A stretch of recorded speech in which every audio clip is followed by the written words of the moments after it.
நடிகை பிரத்யூஷோட மரணத்தை அவ்வளவு சீக்கிரம் யாராலும் மறந்திருக்க மாட்டாங்க.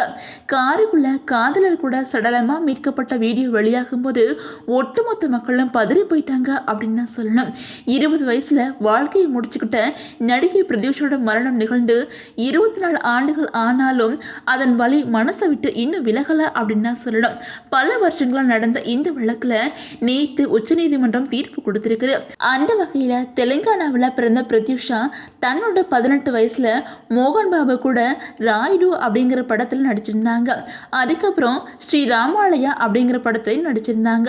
அடுத்தடுத்த படத்தில் நடிச்சு வந்த இவங்க தமிழில் நடிகர் முரளி கூட மனுநீதி அப்படிங்கிற படம் மூலமாக அறிமுகமானாங்க. அதுக்கப்புறம் சூப்பர் குடும்பம், விஜயகாந்த் கூட தவசி, ராமராஜ் கூட பொன்னான நேரம், கடல் பூக்கள் அப்படின்னு சொல்லிட்டு பல படங்கள் நடிச்சு வந்தாங்க.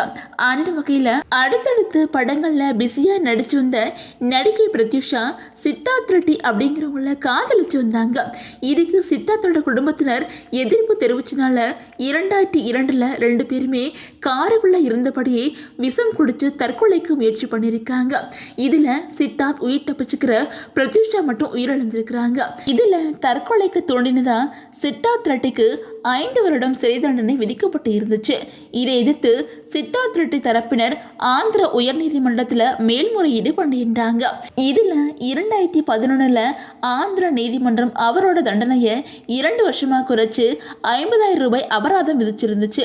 இந்த தீர்ப்பை எதிர்த்து பிரதிஷோட அம்மா 2012 உச்ச நீதிமன்றத்தில் மேல்முறையீடு பண்ணியிருந்தாங்க. அதில் தன்னோட மகளை தற்கொலை பண்ணிக்க தோண்டினது சித்தார்த் ரெட்டி தான் அப்படின்னு சொல்லிட்டோம், இது திட்டமிட்ட கொலை அப்படின்னு வாதிட்டு இருந்தாங்க. இந்த வழக்கோட விசாரணை முடிஞ்சதை அடுத்து வழக்கோட தீர்ப்பு தேதி குறிப்பிடப்படாம நீதிபதி ஒத்தி வச்சு இருந்தாங்க. இதையடுத்து 24 வருஷங்களுக்கு அப்புறம் நேற்று இந்த வழக்கோட தீர்ப்பு வழங்கப்பட்டிருக்குது.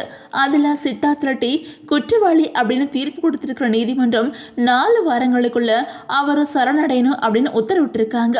அது மட்டும் இல்லாம அவரோட 2 ஆண்டுகள் தண்டனை ரத்து செய்யப்பட்டு 5 ஆண்டு சிறை தண்டனை உறுதி செய்யப்பட்டு இருக்குது. நடிகை பிரதிஷ்டா விஷம் குடிச்சு தற்கொலை பண்ணிக்க தூண்டுதலாக இருந்தது சித்தார்த் ரெட்டி தான் அப்படின்னு சொல்லிட்டு அந்த தீர்ப்புல குறிப்பிடப்பட்டு இருக்குது.